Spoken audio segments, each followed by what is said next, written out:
Did you know that nearly 50% of women diagnosed with ADHD receive their diagnosis during perimenopause or menopause? This shocking Cambridge University study reveals a hidden epidemic affecting millions of midlife women. You're not losing your mind, it's your hormones and brain chemistry acting out. Hi, I'm Dr. A. I'm an integrative psychiatrist. I specialize in mental health in women over 40. Today, I'm pulling back the curtain on why your brain feels like it's suddenly betraying you. This is part one of my three-part series. In this video, I reveal why you can't remember where you put your keys, why you start 3 tasks and finish none, and most importantly, whether it's ADHD, menopause, or a perfect storm of both. So think back to your 30s. You juggled career, family, and social obligations with relative ease.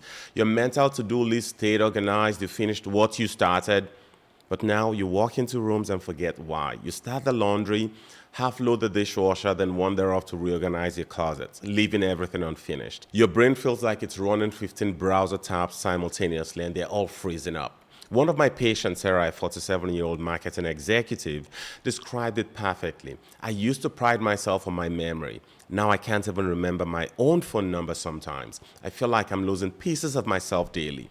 This isn't random. Here's what's really happening. During perimenopause, your estrogen doesn't just decline, it fluctuates wildly.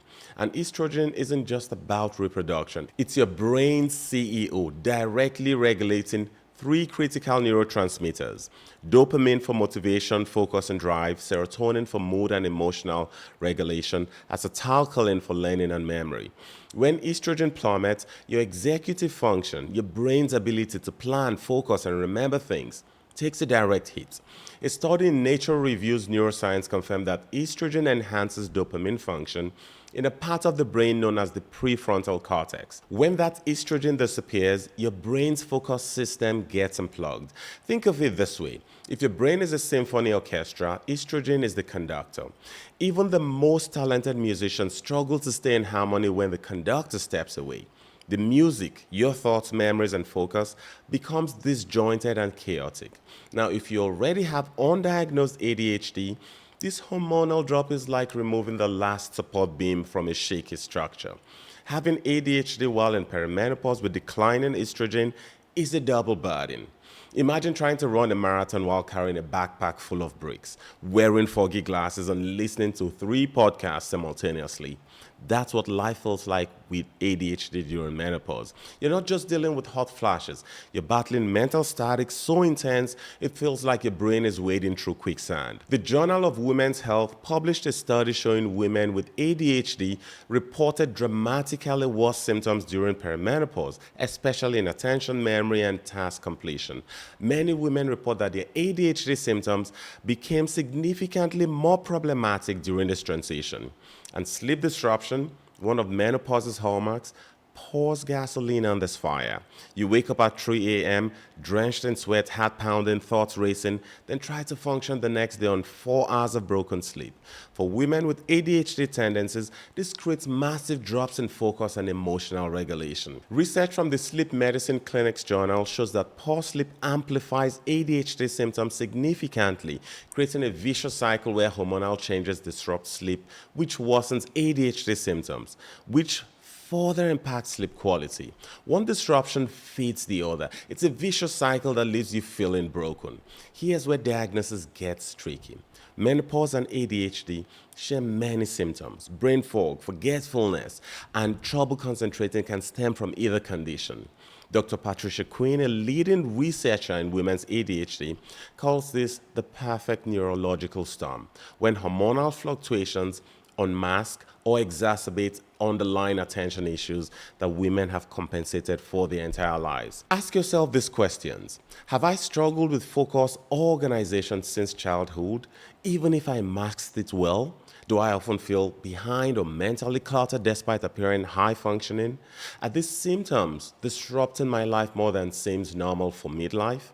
Do I constantly lose things, miss appointments, or forget important deadlines? Has my ability to multitask suddenly deteriorated?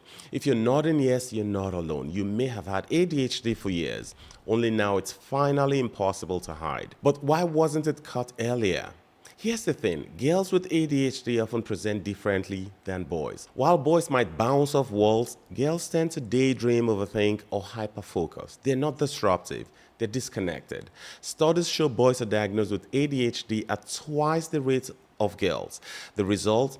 Countless women reach midlife never knowing why they've always felt different. They've spent decades compensating with chronic perfectionism, exhausting multitasking, list upon list, working twice as hard as everyone else, living in a constant state of, I should be doing more. Then you get to perimenopause and these coping mechanisms collapse. One of my patients, Jennifer, a 52-year-old teacher, told me, I've always had to work harder than everyone else just to keep up. I thought I was just less intelligent or lazier somehow. Finding out I have ADHD in my 50s was like finally getting the instruction manual to my own brain. Now, if your brain is a computer, estrogen is the operating system. Menopause deletes critical programs without warning. Suddenly, everything glitches. Tasks become harder, memory grows foggy, emotional responses feel unpredictable. Dr. Ellen Littman, a clinical psychologist specializing in gender differences in ADHD, had this to say. Women with ADHD often have developed elaborate compensatory systems to manage their symptoms. When hormonal changes occur, these systems can collapse, revealing the underlying ADHD that was always there. Many women with ADHD are misdiagnosed, usually with anxiety or depression. Yes, these conditions may be present, but they are often symptoms of the underlying ADHD hormone connection. A study in the Journal of Psychiatric Research found that women with undiagnosed ADHD were more likely to be diagnosed with anxiety or depression before their ADHD was identified. This leads to treatments that address symptoms but miss the root cause. If you've ever been told you're just stressed, or try meditating, or everyone feels like that sometimes, you know how invalidating that feels. What you need isn't generic advice. It's understanding, validation, and a clear path forward. So what can you do right now? Here are 3 immediate steps. First, start tracking your symptoms. Note which days are hardest, especially in relation to your cycle.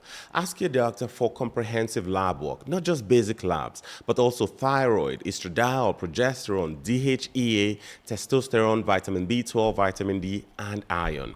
Create a symptom journal where you track daily energy levels, focus and concentration, sleep quality and disruptions, mood fluctuations, and physical symptoms like hot flashes or night sweats. Second, seek a provider trained in both hormonal and mental health. You need someone who sees the complete picture, not just fragments.